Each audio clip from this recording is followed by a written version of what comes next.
Buenas tardes. Hola doctor, buenas tardes. Bueno, vamos a continuar y ahora vamos a hablar precisamente de lo que tiene que ver con la anemia en el embarazo. ¿Qué es lo que vamos nosotros a considerar con respecto a la anemia? Sabemos que hay una anemia dilucional. Así es que eh, eh, pues hay diferentes percepciones, ¿no? Pero recuerden ustedes que primero hay una hemodilución porque aumenta más las sustancias líquidas que las formes, y esto hace que la hemoglobina tenga una disminución, sobre todo al principio del embarazo, y después se recupera y las sustancias formes se recuperan, teniendo entonces ya una hemoglobina eh, de 11. Entonces, se considera anemia cuando los niveles a 11 gramos por decilitro en el primer y tercer trimestre, ¿ya?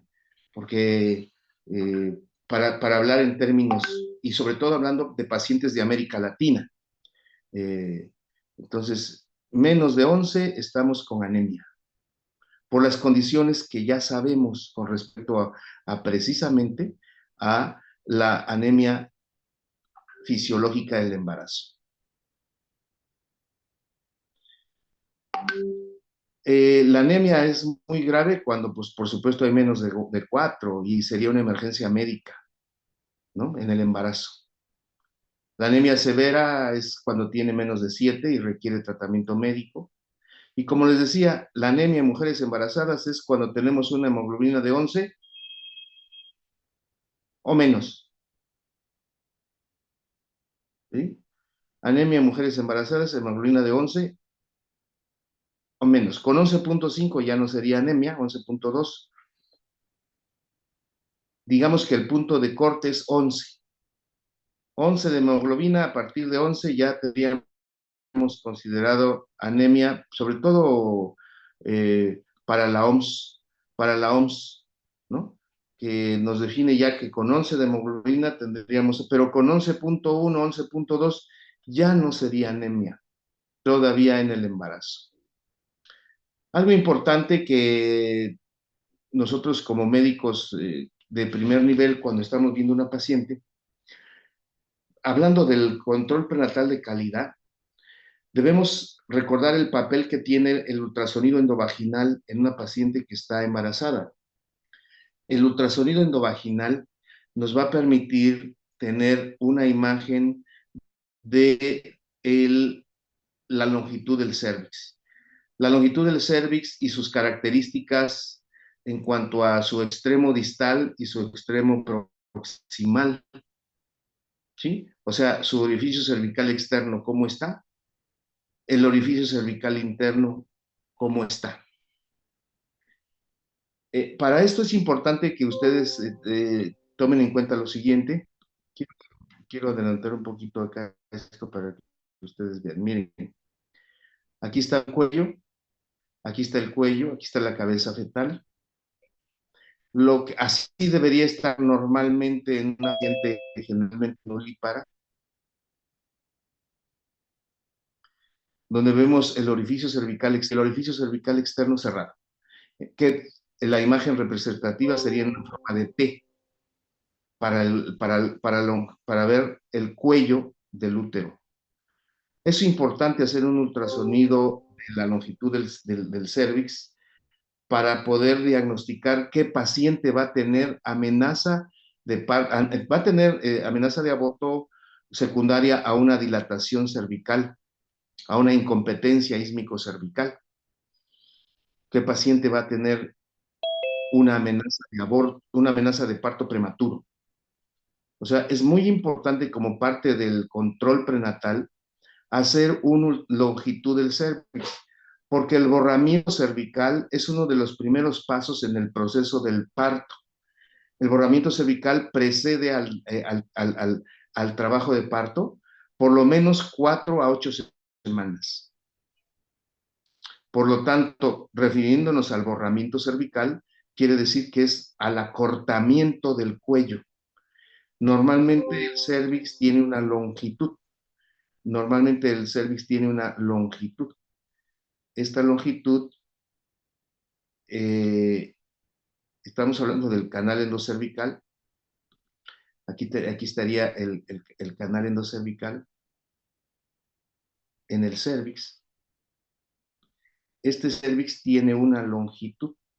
Este es el cervix.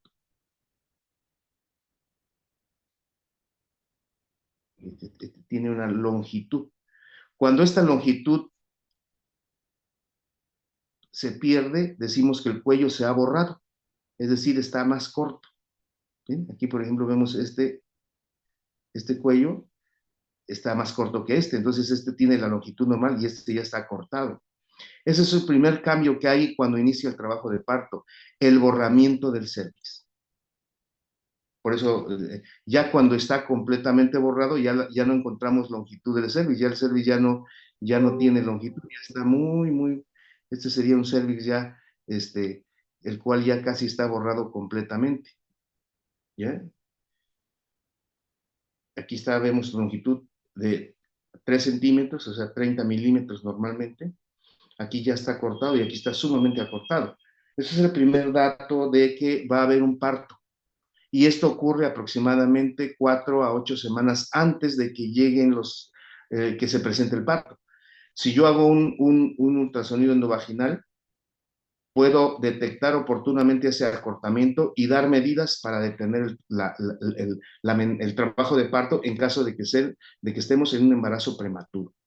O sea, medir la longitud del cuello por ultrasonido me permite identificar qué pacientes van a presentar amenaza de parto prematuro. El borramiento comienza en el orificio cervical interno, es decir, se comienza a borrar desde acá adentro hacia afuera. Por lo tanto, si yo quiero o hago un tacto o veo por fuera el cuello, a nivel vaginal, veo el cuello, pues yo lo que voy a ver es cómo está el orificio cervical externo, pero no el interno, que es donde comienza a dilatarse. ¿Okay? Entonces, o a borrarse más bien.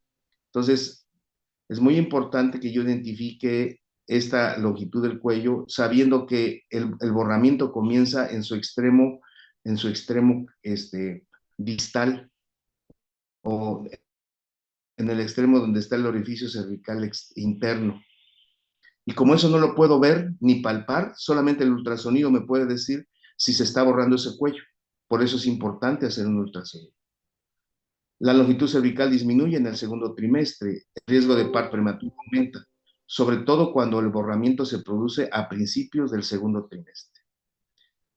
La imagen ultrasonográfica del cuello uterino ha mejorado nuestra comprensión acerca de qué papel está ocupando en el control prenatal adecuado y en el inicio del trabajo de parto prematuro.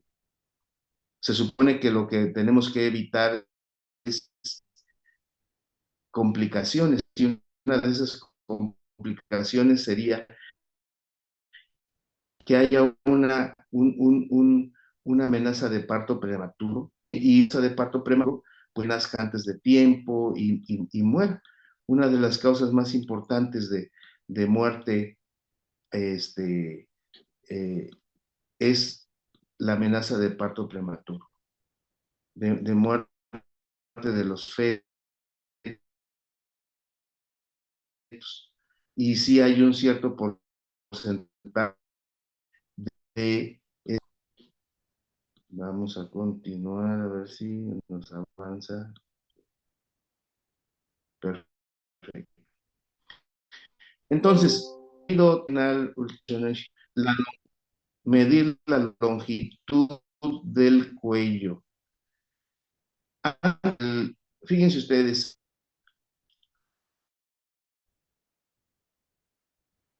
si tuvo prematuro o un parto prematuro entre la semana 14, hay que comenzar a hacerle un ultrasonido y finalizar a las 24 semanas. A lo mejor 2 semanas, siempre cuando el perino es sea de al menos 30 milímetros. Si saturo entre la semana 28 y 36, hay que comenzar un ultrasonido a la semana 16 y finalizar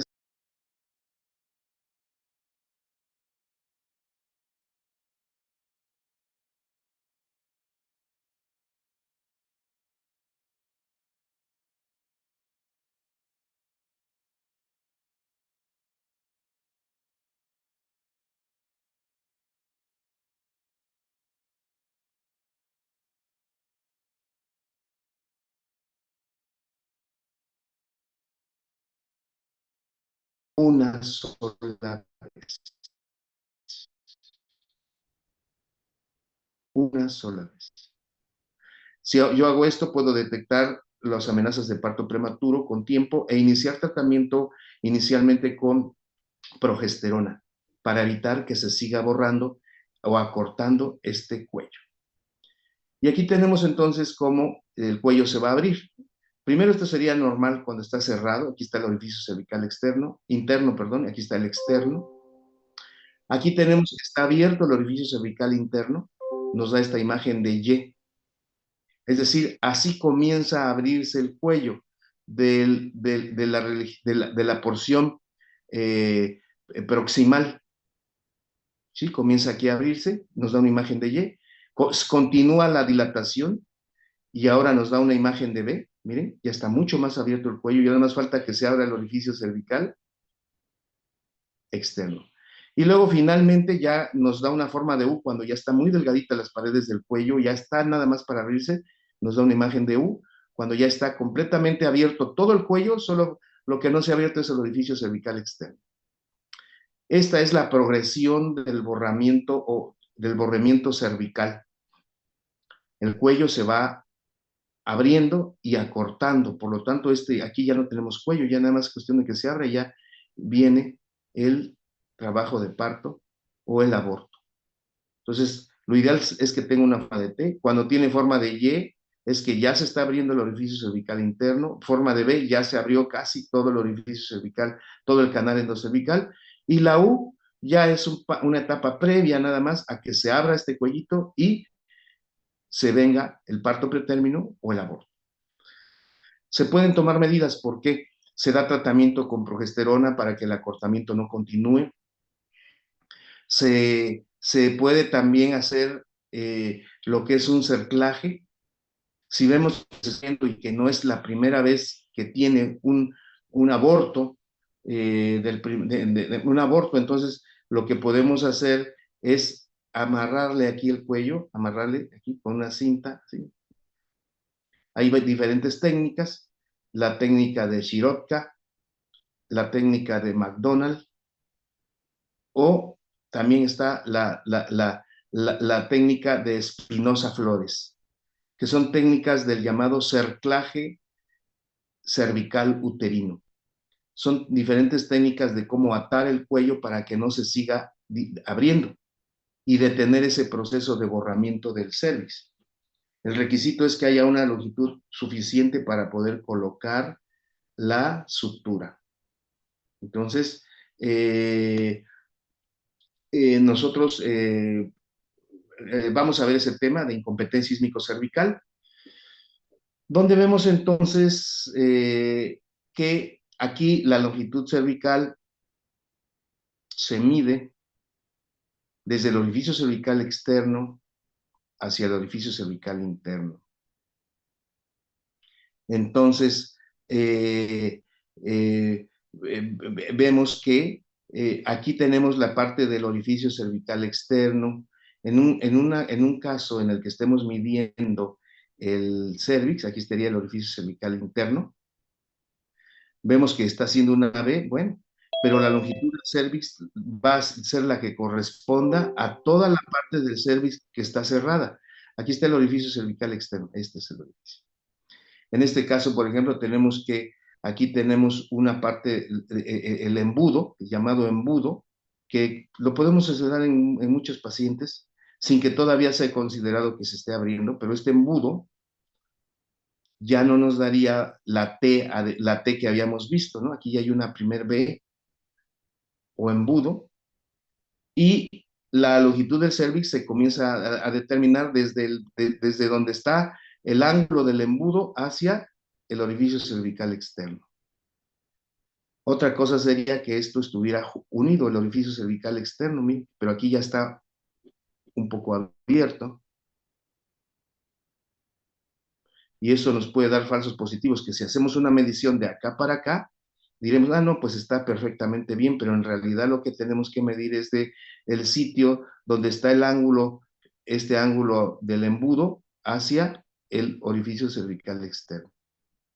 Eso se hace por ultrasonido.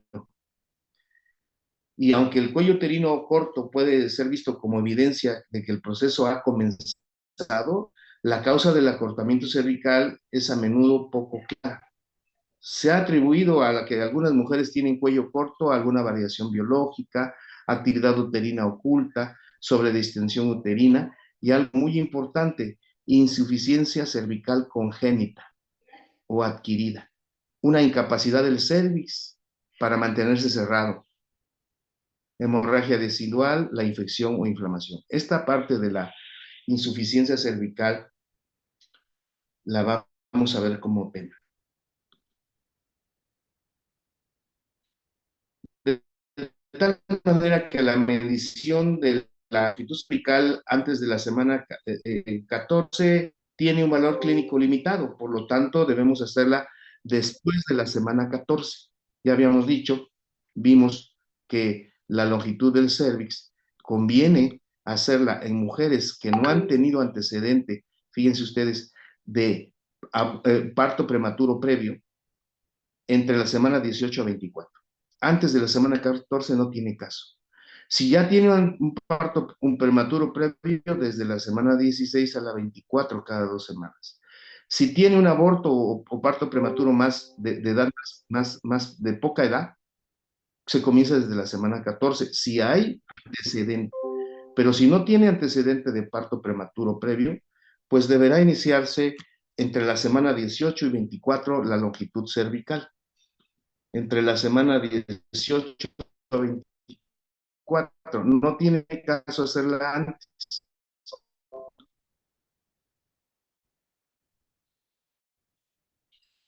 Solamente hay factores de riesgo, presentadores, si le han hecho biopsias, han llegado a algo que se llama conobiopsia, porque entonces si le hacen un conobiopsia, están quitándole una porción que se abra. El acortamiento del cuello uterino se ha visto ya en las 10 a 13 semanas y que es normal y se asocia con un alto riesgo de pérdida de segundo trimestre.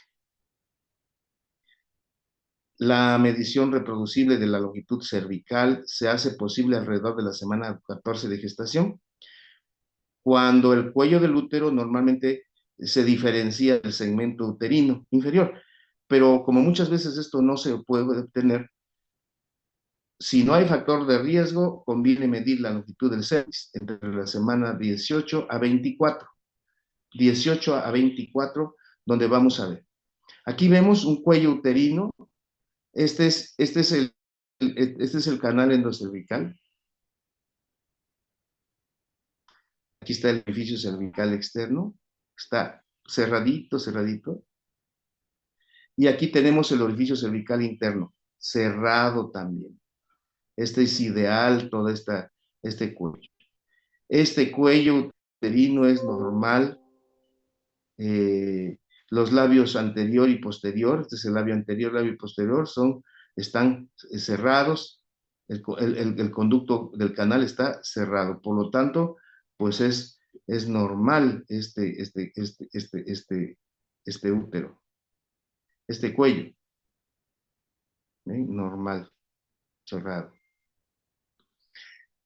Vamos a ver otro cervix. Esta tiene trabajo de parto prematuro. Ya lo tiene, pero nos sirve para identificar que aquí el cuello ya se abrió en su porción distal, la que está en relación con la presentación. Está en relación con la presentación. Bueno, mira, estoy en clase. Oye, si me puede esperar un momento, yo no sé de dónde viene.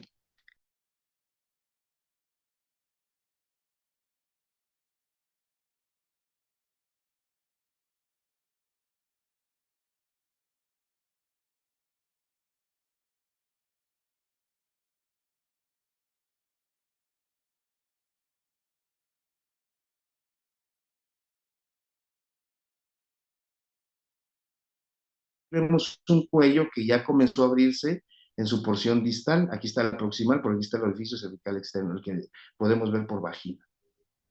Aquí está el embudo, ya se comienza a abrir, y la imagen en Y. Aquí está en B, imagen en B, ya está más avanzada el acortamiento y sobre todo la apertura del cérvix, ya se ha abierto, toda esta parte está abierta, ya no tiene forma de B, sino de U. Y finalmente la forma ya de U, próximo ya a abrirse, aquí está el feto, donde podemos ver que ya el cuello uterino ya se hace separado y ya está a unos pocos minutos de que se abra completamente. Así es que para evaluar la longitud cervical hay que ver unas distancias que, que van, porque como no es recto, tenemos que sacar unas distancias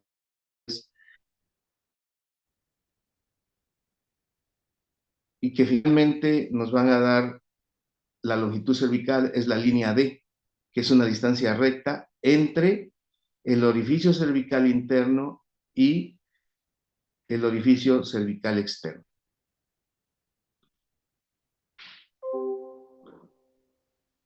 Esta distancia, orificio cervical interno, orificio cervical externo. Bueno, de ahí la importancia entonces de hacer un ultrasonido endovaginal de la semana 18 entre la semana 18 a 24 para evaluar qué pacientes nos van a dar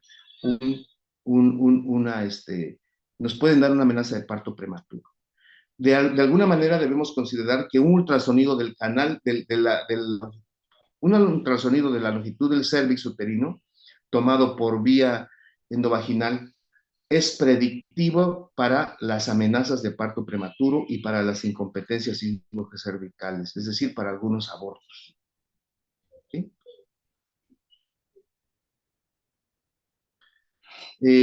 Así es que hay que determinar qué pacientes tienen un enfoque de riesgo y así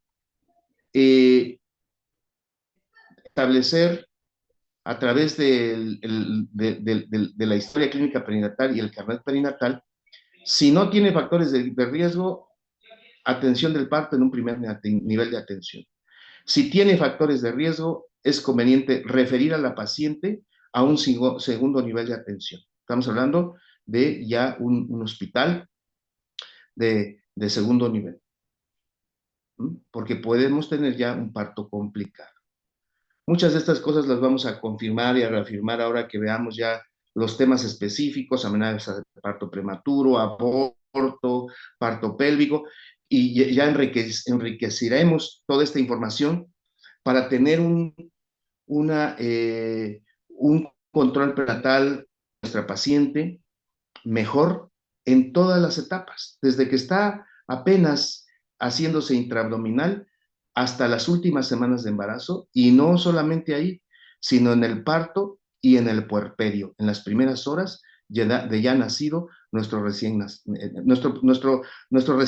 ¿no? Vamos a continuar viendo esto ya en estos días, vamos ya a iniciar ya con los temas de patología obstétrica. Es todo por hoy, nos vemos mañana, que tengan buena tarde. Hasta mañana, Hasta mañana, doctor. doctor. Nos vemos. Gracias. Hasta luego, que estén bien, hasta luego, hasta luego.